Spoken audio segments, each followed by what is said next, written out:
Balochistan high court ने chairman PTI Imran Khan के warrant गिरफ्तारी मुअत्तल कर दिए। इंसाफ लॉयर्स फोरम के रहनुमा इकबाल शाह एडवोकेट ने इमरान खान के वारंट गिरफ्तारी के खिलाफ दरख्वास्त जमा कराई। बलोचिस्तान हाई कोर्ट के जस्टिस ज़हीरुद्दीन ने दरख्वास्त पर मुख्तसर समाअत की और इमरान खान के खिलाफ दर्ज मुकदमा ख़त्म करने की दरख्वास्त समाअत के लिए मुकर्रर करते हुए चेयरमैन तहरीक इंसाफ के नाकाबिल ज़मानत वारंट गिरफ्तारी 2 हफ्तों के लिए मुअत्तल कर दिए।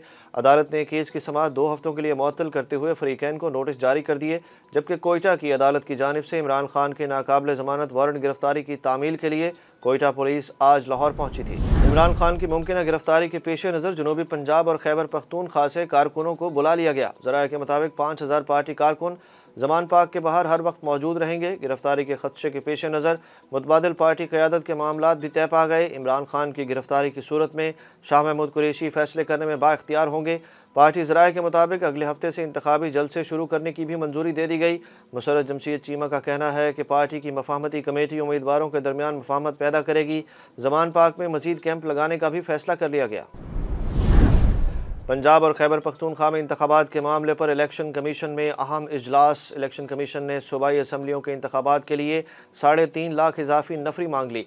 ज़राए का कहना है कि हुक्काम को ब्रीफिंग देते हुए बताया गया कि पंजाब में पुलिस के अलावा 2,97,000 दीगर कानून नाफिज करने वाले इदारों के अहलकार दरकार होंगे, जबकि खैबर पख्तूनख्वा में 56,000 मजीद नफरी दरकार होगी। दूसरी जानिब पंजाब और खैबर पख्तूनख्वा में आइंदा इंतखाबात के लिए तकरीबन 20 अरब रुपए दरकार हैं, जिस पर सेक्रेटरी ख़जाना पहले ही कह चुके हैं कि मतलूबा फंड्स मुहैया करना वजारत ख़जाना के लिए मुश्किल है।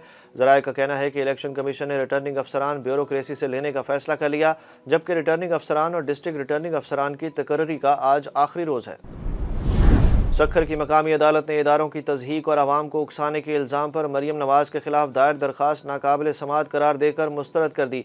एडिशनल एंड सेशन जज मुमताज़ सोलंकी की अदालत में तहरीक इंसाफ सक्खर के ज़िले सदर एडवोकेट ज़हीर बाबर की जानिब से मरीम नवाज़ की सरगोदा में की गई तकरीर पर दायर बगावत का मुकदमा दर्ज करने की इस्तदा पर मुश्तमिल दरख्वास्त की समाअत हुई। दरख्वास्त गुजार ज़हीर बाबर ने मरीम नवाज़ के वकला की जानिब से दायर वकालतनामे पर एतराज़ात उठा दिए। अदालत ने फरीकैन के वकला के दलाइल सुनने के बाद बगावत का मुकदमा दर्ज करने की इस्तदा पर महफूज फैसला सुनाते हुए दरख्वास्त मुस्तरद कर दी। कार सरकार में मुदाखलत के मुकदमे में तहरीक इंसाफ के रहनुमा शाह महमूद कुरैशी की अबूरी जमानत मंजूर हो गई। पुलिस को गिरफ्तारी से रोक दिया गया। एडिशनल सेशन जज लाहौर नदीम वसीर ने मुकदमे की समाअत की। अदालत ने शाह महमूद कुरैशी की 20 मार्च तक अबूरी जमानत मंजूर करते हुए पुलिस से रिपोर्ट तलब कर ली। अदालत ने पीटीआई रहनुमा को 50,000 रुपये के मुचलके जमा कराने का हुक्म दिया, जबकि लाहौर में मीडिया से गुफ्तगू करते हुए शाह महमूद कुरैशी ने कहा कि शहीद हमारा कारकुन हुआ, मजलूम हम, और कत्ल का मुकदमा इमरान खान और पीटीआई की क़यादत पर हुआ। हुकूमत समझती है -1 फार्मूले से हुकूमत के लिए आसानी होगी, लेकिन तारीख बता चुकी है कि -1 फार्मूला न कभी पहले चला न अब चलेगा। सेशन जज को रिश्वत देने के केस में एग्जिट कंपनी के CEO शुएब शेख का 3 रोज़ा जिस्मानी रिमांड मंजूर कर लिया गया। District and session court Islamabad में जुडिशल मजिस्ट्रेट उमर शबीर ने शुएब शेख को रिमांड पर FIA की तहवील में दे दिया। प्रोसिक्यूटर ने कहा कि हाई कोर्ट के 2 जजेस के सामने सेशन जज ने रिश्वत लेने का एतराफ़ किया। वकील सफाई लतीफ़ खोसा ने कहा कि इंक्वायरी 2018 में हुई, 5 साल बाद केस का ख्याल आया है।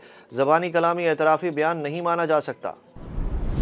कफ़ायत शारी पॉलिसी के तहत पाक फ़ौज ने मुसल्लह अफ़वाज की रिवायती परेड महदूद पैमाने पर कराने का फैसला कर लिया। ज़राए के मुताबिक 23 मार्च की परेड रवायती अंदाज में शक्कर पड़ियाँ के बजाय ऐवान सदर में मुनक्किद होगी। रवायती परेड पर बड़े पैमाने पर अखराजात होते थे। पाकिस्तान और भारत इत्तफाक करें तो सालिसी के लिए तैयार हैं, अमेरिका ने पेशकश कर दी। तर्जुमान अमरीकी महकमा खारजा नेड प्राइस का कहना है कि अमेरिका पाकिस्तान को पुरअमन, मुस्तहकम और खुशहाल देखना चाहता है। पाक भारत तनाज़ात के हल के लिए सफारतकारी की हिमायत करते हैं। हम इस अमल के हर तरह की मदद के लिए तैयार हैं। उनका कहना था कि ये वो फैसले हैं जो भारत और पाकिस्तान को खुद करने हैं। पाकिस्तान को माशी मसाइल और पाकिस्तानी अवाम को रिकॉर्ड महंगाई का सामना है। अमरीका चाहता है पाकिस्तान को मुस्तहकम और देरपा माशी रास्ते पर गामजन किया जाए। इंटरबैंक में रुपए की कदर में इजाफा, डॉलर 2 रुपये सस्ता हो गया। डॉलर की कीमत 280 रुपये 30 पैसे हो गई। ओपन मार्केट में डॉलर की कीमत 50 पैसे कम होकर 284 रुपये पर पहुंच गई। बरतानिया भर में बर्फानी तूफान के अलर्ट बरकरार। वेल्स में बर्फानी तूफान के बायस 100 से ज़ायद स्कूल बंद कर दिए गए। गैर मुल्की मीडिया रिपोर्ट्स के मुताबिक बरतानिया के मुख्तलिफ इलाकों को कुतुब शुमाली से आने वाले बर्फानी तूफान का सामना है। सर्दी की शदीद लहर बरकरार है। स्कॉटलैंड के इलाके ऑल्टन हारा में दर्जा हरारत -16 डिग्री सेंटीग्रेड तक गिर गया। बरतानिया के मुख्तलिफ इलाकों में 1 रोज़ तक मजीद बर्फबारी जारी रहने का इम्कान है। और PSL 8 के ज़बरदस्त और सनसनीखेज मैचेस जारी। आज पेशावर ज़ल्मी और मुल्तान सुल्तान्स की टीमें आमने सामने होंगी। मैच आज रावलपिंडी क्रिकेट स्टेडियम में शाम 7 बजे शुरू होगा। पेशावर ज़ल्मी ने 8 में से 4 मैच जीतकर 8 पॉइंट्स हासिल किए हैं, जबकि मुल्तान सुल्तान्स ने भी 8 में से 4 मैचों में फतह हासिल की है और इसके भी 8 पॉइंट्स हैं। गुज़श्ता रोज़ लाहौर कलंदर्स ने इस्लामाबाद यूनाइटेड को 119 रन के बड़े मार्जिन से शिकस्त दे दी। शादाब 11 227 रन के हदफ के ताक़ुब में 107 रन पर ढेर हो गई थी।